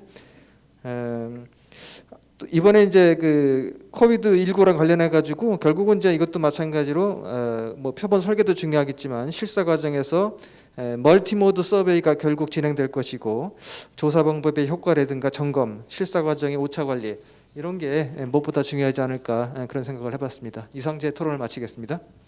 네, 이기재 교수님 말씀 감사합니다. 다음으로 부경대학교 통계학과 박인호 교수님께서 발표와 관련된 논평을 해주시겠습니다. 예, 안녕하세요. 저는 부경대학교 통계학과의 박인호입니다. 예, 저기 이현식 박사님, 네, 저도 인사드립니다. 네, 안녕하세요, 박인호 박사님. 네, 안녕하세요. 저도 뭐 유사합니다. 저는 이제 국내 표본 설계 두 개를 먼저 논의를 하고 그리고 이현식 박사님 내용은 마지막으로 하면서 종합을 하고자 합니다. 먼저 경제총조사가 굉장히 큰 변화를 이루고 있고요. 그래서 어려운 환경 가운데도 이렇게 새로운 것들을 추구하고 조금 더 그 커버리지를 확대한다든가 아니면 좀 더 보다 나은 통계를 위해서 노력하시는 그게 너무 감사하고요. 근데 하나 조금 우려내지는 이런 면이 있다면 사실 그 물리적 장소가 없다라든가 뭐 무등록이나 무급가족 종사자 이런 게 뭐 산업 구조라든가 아니면 기존에는 시도를 못하는 거였지만 행정 정보를 적극 활용한다는 측면 또 뭐 여러 가지 그 기존의 정보들을 종합해서 사용한다는 측면이 있긴 있는데 그럼에도 불구하고 이 커버리지를 확대한다라든가 이렇게 조사상에서 참 그 접근이 어렵거나 조사가 어려운 대상자들은 조사에 포함시키는 거는 좋은데 여전히 어려움이 존재하기 때문에 여기에 대해서 지금 갖고 있는 그 목표가 조금은 좀 수정되면 좋겠다라는 생각이 들어요. 그러니까 예를 들어서 그러니까 포괄 범위가 늘어나는 거, 그러니까 커버리지 확대하는 거는 노력은 노력이지만 약간 그쪽 부분이 약할 수가 있으니까 참고로 이렇게 제시하면 어떨까라는 좀 생각이 들어요. 왜냐하면 아직까지 여기에 대해서 많은 검증이나 이런 게 되지 않았기 때문에 그런 식의 좀 그 정책의 변환을 하면 어떨까라는 좀 생각이 좀 들고요. 그리고 해외 사례를 비교해서 보았을 때 여전히 그 5인 미만 종사자 사업체 자체는 확실하게 포함시키지 않는 면이 좀 있어 보이고요. 특히나 또 이렇게 작은 업체들은 지금처럼의 그 경기 급변이라든가 아니면 본래 그 사업체들이 좀 그렇긴 한데 그러니까 그러니까 새롭게 생기고 아니면 사업체가 이제 폐업을 한다라든가 규모가 변동한다라든가 업종 변동한다라는 그런 그 불안정성이 늘 존재하기 때문에 지금 갖고 있는 예를 들어서 랜덤 포레스트를 활용해서 매출액을 정확하게 예측을 하고 그것을 기준으로 표본 설계를 하더라도 그 결과가 정확할 수 없는 지역이에요. 그러니까 그런 대상이기 때문에 약간은 좀 조심스럽지 않을까라는 생각이 좀 들고요. 그리고 이 경제총조사 마지막으로 보면 두 개 하나만 더 말씀을 드리고요. 그 조사 대상이 그러니까 4인 미만에 대해서 조사를 그러니까 표본으로 일부를 하고 그러니까 30% 정도를 하고 나머지 70%를 조사하지 않은 다음에 그러니까 조사하지 않은 대상자들에 대해서 조사된 결과를 가지고 그 일종의 대체나 이런 방식을 통해서 그 응답값들을 채워 넣는 건데 실제 그 문제가 그러면 그 30% 가지고 70%를 하기 때문에 대량의 임퓨테이션이라는 게 들어가는 것이죠. 그래서 매스 임퓨테이션은 말이 이제 여기서 이제 고려가 될 수가 있는데 근데 문제는 하나의 항목이 아니라 그 특성 항목이라고 하는 조사 항목들이 너무 많다 보니까 이것을 또 매스하지만 변수까지 많은 멀티퍼포즈라는 그런 특성이 있어서 그런 의미에서 제가 아까 서두에서 말씀드린 것처럼 그 커버리지 확대 통계 정확성이라는 게 너무 그러니까 시도 자체는 훌륭하지만 너무 거기에 대한 결과까지 이뤄내려고 하는 거는 조금 욕심일 수도 있다라는 좀 생각이 좀 들고요. 또 한 가지 더 마지막으로 지금 현재 기업 통계 등록부라고 얘기를 지금 그 명명을 하셨는데 이게 결국에는 제가 판단하기엔 사업체 기준으로 그 조사가 구성이 되니까 약간 사업체 통계부라는 게 더 맞지 않을까라는 생각도 좀 해봅니다.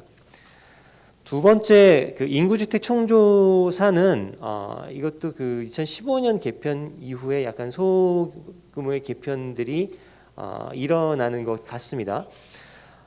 저도 그 관련해서 조금 그러니까 일단 이번 조사가 코로나 상황이 어떤 대책을 갖고 있는지 좀 궁금하고요. 두 번째는 이 조사구 규모 확대에 관련된 문제인데 이거는 좀 다른 관점이긴 합니다. 지금 30개에서 60개 가구 내외로 확대를 하셨어요.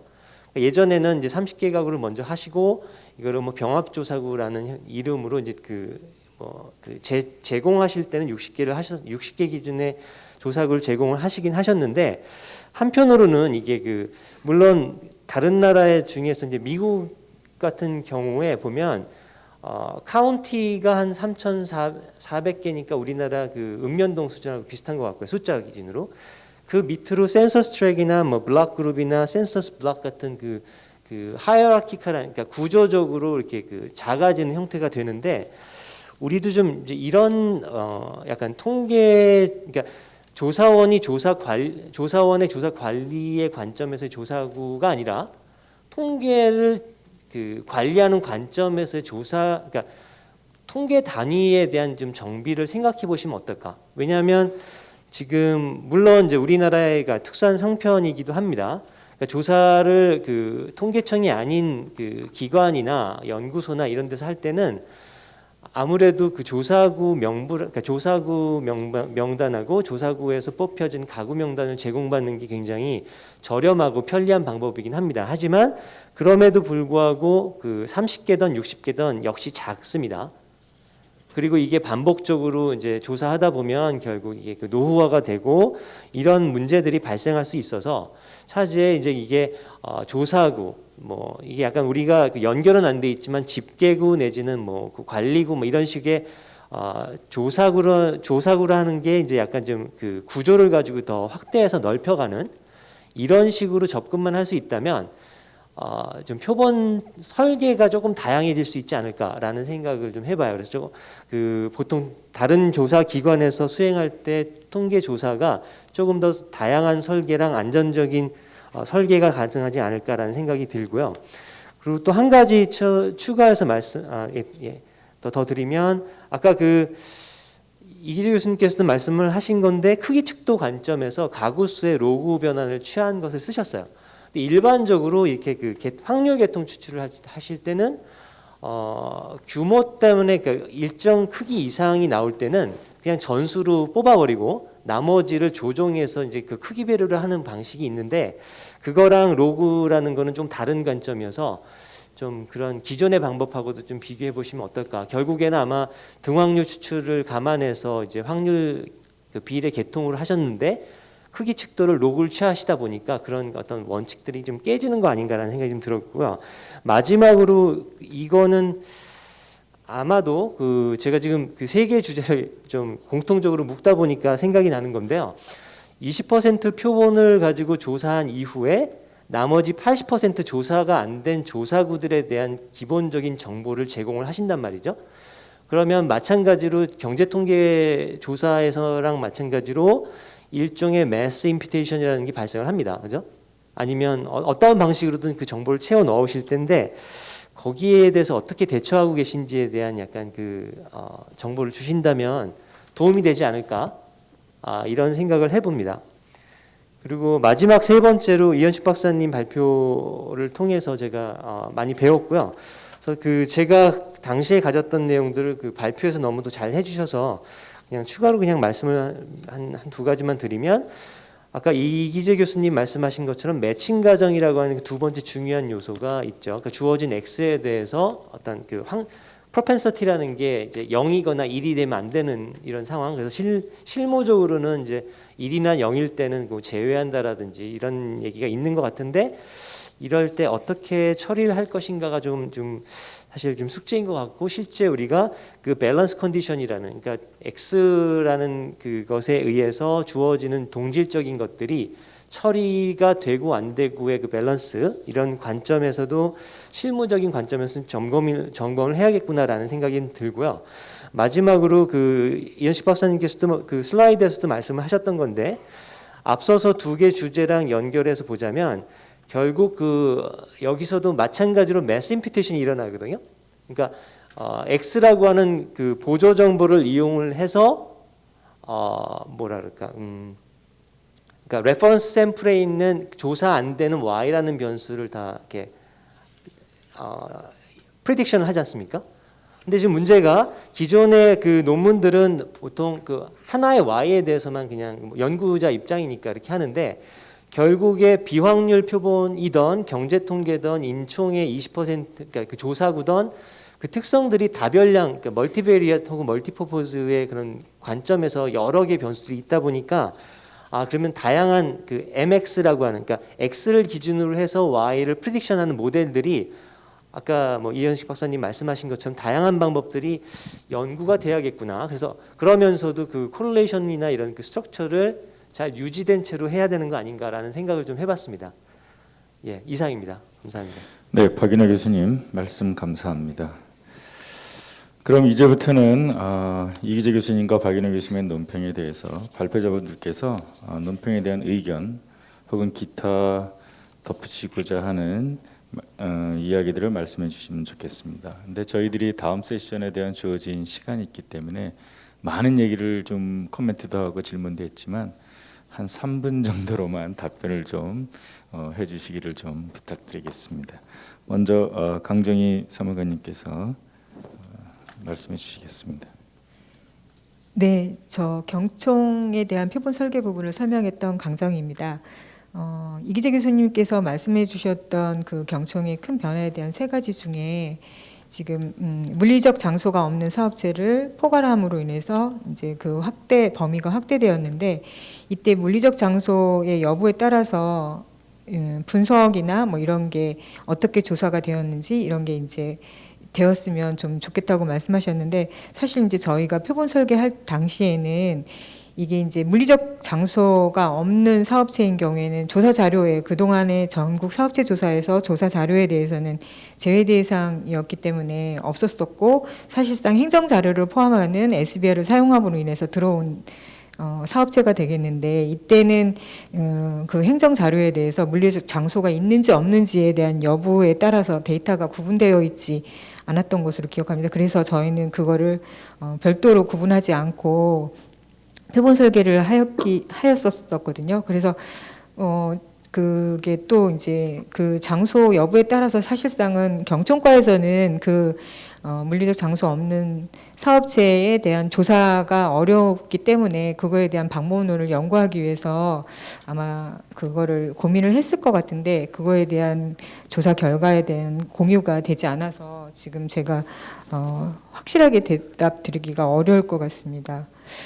그리고 이제 또 하나는 박인호 교수님께서 말씀하신 그 여러 가지 그 포괄 범위가 커짐으로 인해서 여러 가지 문제점이 이제 있을 수 있는, 그러니까 그 5인 미만 그 사업체에 대한 그 포괄 범위에 포함되면서 그거에 대한 불안정한 자료에 대한 거를 말씀해 주셨는데, 사실상 지금 이거에 대한 이제 아까 말씀하셨던 여러 가지 대체 방법들을 지금 올해 그 경총과에서 주관해가지고 심층 있는 연구를 하고 있는 걸로 알고 있습니다. 그래서 그 결과가 나오는 거에 따라서 저희도 이제 그거에 맞춰서 지금 표본 설계를 해야 될 예정이라서, 그거는 그쪽 그 주관하는 경총과하고 협의를 해가지고 본조사 표본 설계에는 좋은 방법으로 반영하는 걸로 하겠습니다. 그리고 이제 그 임프테이션에 대한 거는 어차피 지금 인총하고도 같이 맞물려 있는 내용이기 때문에 그거는 인총을 설명하는 우리 저기 황현식 과장님께서 설명이 가능해 주실 것 같은데, 네. 이상 그러면 제 답변을 마치도록 하겠습니다. 감사합니다. 두 번째 우리 황 과장님께서 먼저 해주시고 미국에 계신 연식 선생 마지막으로 얘기를 듣도록 하겠습니다. 먼저 얘기해 주시죠. 먼저 이기재 교수님 말씀하신 것 중에 하고 박인호 교수님 좀 중복된 내용인데요. 그 가구수의 로그를 취하는 역할이 뭐냐, 그게 좀 이제 계통 추출과 비슷하지 않겠느냐 이런 말씀을 주셨는데요. 지금 생각해 보니까 그 교수님 지적하신 내용하고 거의 비슷해질 것 같긴 한데요. 보다 근본적으로 이걸 지금 적용한 이유는 그렇습니다. 전체 3,000개가 넘는 그 읍면동의 그 조사구수에다가 이 가구수를 하고 일률적으로 계통 추출을 하다 보니까 한 조사구가 2번, 3번 추출이 되는 거예요. 그래서 이제 그 조사구수 뭐 20개, 40개 이대로의 숫자를 놔두고 하지 말고 그 숫자를 그 크기만큼 줄여서 하는 방법으로 루트도 써보고 로그도 써보고, 그래서 중복되지 않게 추출하도록 하는 목적이었습니다. 가구수의 어떤 크기도 고려하면서요. 그래서 그렇게 썼던 건데 이 부분은 한번 확인을 더 해보겠습니다. 그다음에 두 번째 그 지금 박인호 교수님 말씀하신 것 중에서요. 그 지금 30개를 60개로 했던 그 부분, 그다음에 통계 관리 관점에 조사구가 좀 필요하지 않겠느냐. 우리가 뭐 우편 배달을 위해서 우편 번호를 쓰듯이 통계를 위해서 통계 조사구를 쓰는 그런 것이 저희들의 어떤 이 꿈이라고 봐집니다. 매번 조사할 때마다 이 조사구가 달라지고 이런 것은 저희로 봤을 때 먼 국가 통계 발전을 위해서 반드시 필요한 것이라고 생각합니다. 지금 그걸 지금 고려해야 되는 상황이 돼야 되지 않을까 이런 생각이 들고요. 사실 그거를 이제 적용하기 위해서 노력을 한번 해보겠습니다. 근데 지금 필요한 건 알겠는데 여러 가지 상황상 저희가 지금 못하고 있다는 말씀을 드리고요. 그 다음에 이 코로나 상황에 관련해서는 저희가 이제 1단계, 2단계, 3단계에 따라서 저희가 인구주택 총조사를 어떻게 할 거냐 이런 어떤 이 계획안이나 이런 것들은 세워져 있는 상황이고, 그것과 별도로 이 코로나 상황에 저희 조사원이나 그 다음에 면접을 하는 이 국민 여러분들이 안전이 최우선이기 때문에 그걸 기준으로 저희들이 접근할 수 있도록 최선의 노력을 다하겠다는 말씀을 드리고요. 1단계에서 2단계, 3단계에 따른 어떤 기준에 보면 뭐 3단계가 되면 면접이 금지가 되고 뭐 여러 가지 구체적인 상황이 언급되어 있습니다. 이 부분에 따라서 할 거라고 생각이 됩니다. 그 다음에 이 마지막에 말씀하신 20% 조사 가지고 지금 80%를 임퓨테이션 하는 문제는 인구주택 총조사에는 거의 없습니다. 왜냐하면 롱폼은 지금 롱폼대로 발표가 되고 있고요.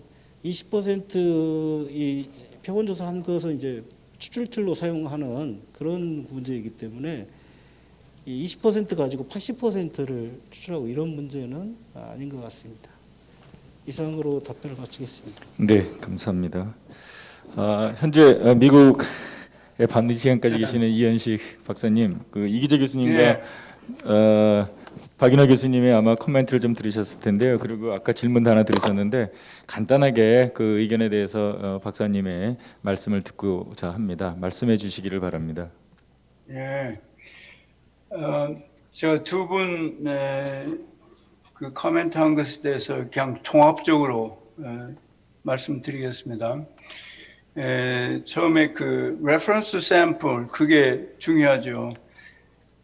그래서 아무리 그 non-probability 샘플을 우리가 사용하더라도 probability 샘플을 의존하지 않고서는 바이어스가 없는 그런 에스티메이트를 구할 수가 없다는 것이죠. 그래서 한때는 말이죠.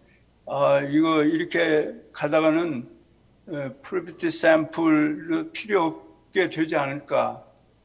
그래서 그 서베이 하는 분들이 좀 걱정을 하기도 했습니다. 우리 짭이 다 없어지는 거 아니냐.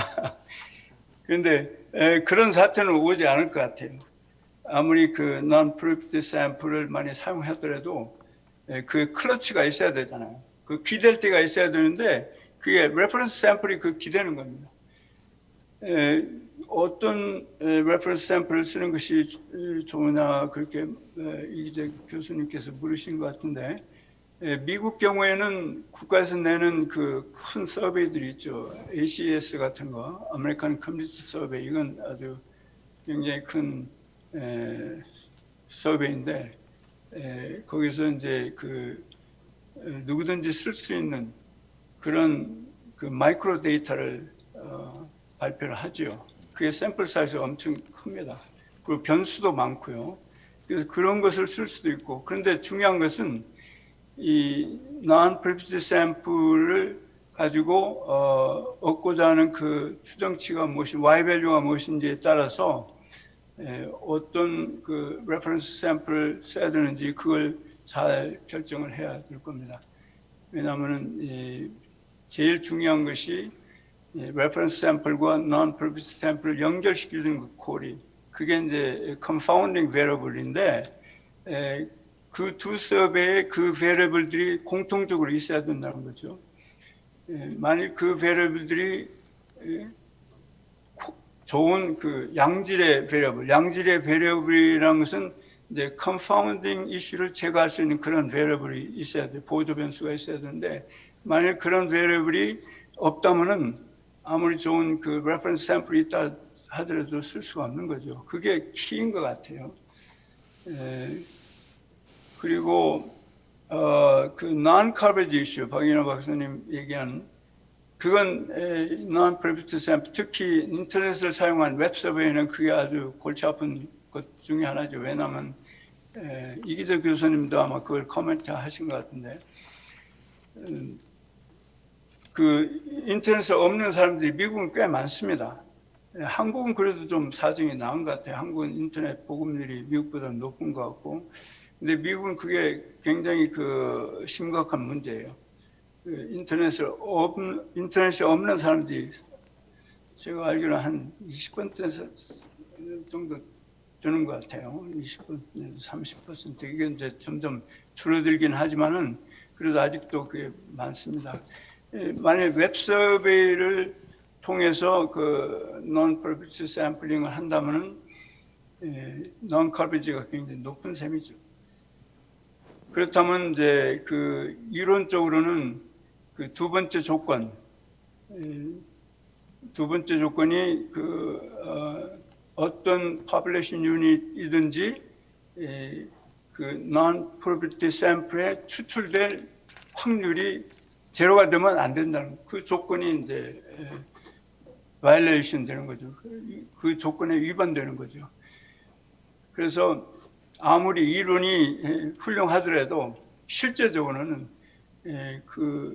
그런 문제점이 있는 것입니다. 그래서 이제 여기서는 보통 그냥 그 벤치마킹, population 데이터 가지고 벤치마킹을 해서 non-coverage나 그런 것을 이렇게 메꿔주는 그런 방법을 쓰는 것 같아요. 그런데 이제 그것이 모든 바이어스를 제거해 준다는 보장이 없죠. 왜냐하면 under coverage, non-covered 된 그 population이 covered 된 population하고 현역이 다른다면 그런 기법을 써더라도 바이어스를 없앨 수가 없으니까요. 네, 교수님. 그리고 이제 박인호 박사님 mass imputation 얘기를 했는데 non-predictive 샘플은 사실은 웹 서베이를 통해서 할 때는 그 변수가 그렇게 많지 않은 것 같아요.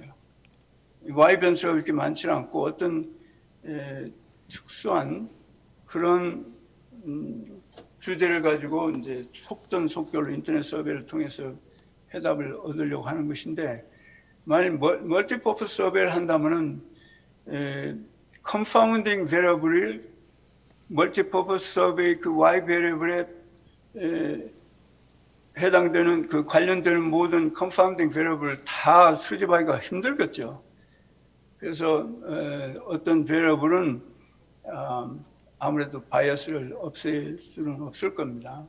그러나 이제 key variable, 중요한 variable에 대해서 confounding variable을 이제 그 중요한 것을 다 포함시키면은 바이어스를 크게 줄일 수가 있지 않을까 그렇게 생각합니다. 네, 이현식 박사님, 저희가 충분한 시간이 없으면 이제 말씀 잘 들었습니다. 네, 미국에서 밤늦게까지 답변을 다 드렸는지 모르겠네요. 예, 제 이메일 아시니까 개인적으로 뭐 연락하시면 제가 아는데 또 답변을 해드리겠습니다. 네, 알겠습니다. 미국에서 밤늦게까지 온라인으로 감사합니다. 네, 참여해주신 이현식 박사님께 특별히 감사드립니다. 자, 다음으로 그냥 온라인으로 여러 개 질문이 있는데 아주 간단하게 답변할 수 있는 거 한두 개만 좀 드리고요. 이 세션을 마무리 짓도록 하겠습니다. 먼저 그 경청과 표본 설계에 대해서 경청 매출액 대체할 때 머신러닝 대체 방법을 쓰셨는데 이게 회귀 대체나 계층화 측 대체에 비해서 얼마나 좋은지 뭐 간단하게 설명했으면 좋겠다라는 질문이 하나 있었고요. 또한 이제 두 번째로 우리 황현식 과장님께도 여러 개 질문이 있습니다만 그냥 하나만 질문하면 20% 표본으로 3,500개 동음면별로 조사를 하는데 직업 또는 산업별 자료가 작성될 수 있는지, 뭐 직업 산업 중률별 작성이 가능한지 뭐 이런 거에 대한 질문이 있으니까 간단하게 짧게 해주시면 좋겠습니다. 네, 먼저 경총에 대해서 말씀드리겠습니다. 지금 저희가 이 매출액 대체 방법, 매출액 결측에 대한 대체 방법을 검토해 본 게 의왕시 시험 조사할 때 해봤었던 거거든요. 근데 그때 의왕시는 전수 조사를 했었어요. 그래서 그 매출액 결측이 있었었는데 이거를 임의로 저희가 여러 가지 임의 결측 방법, 비임의 결측 방법, 완전 임의 결측 방법 이 세 가지 방법으로 매출액을 결측을 생성해가지고 한번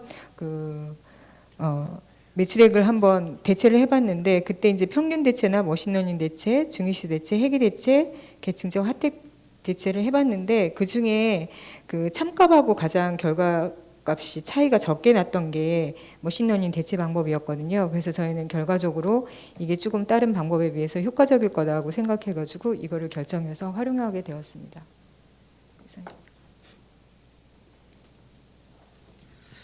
예, 직업별 산업별로 20% 표본을 가지고 이렇게 할 수 있겠느냐?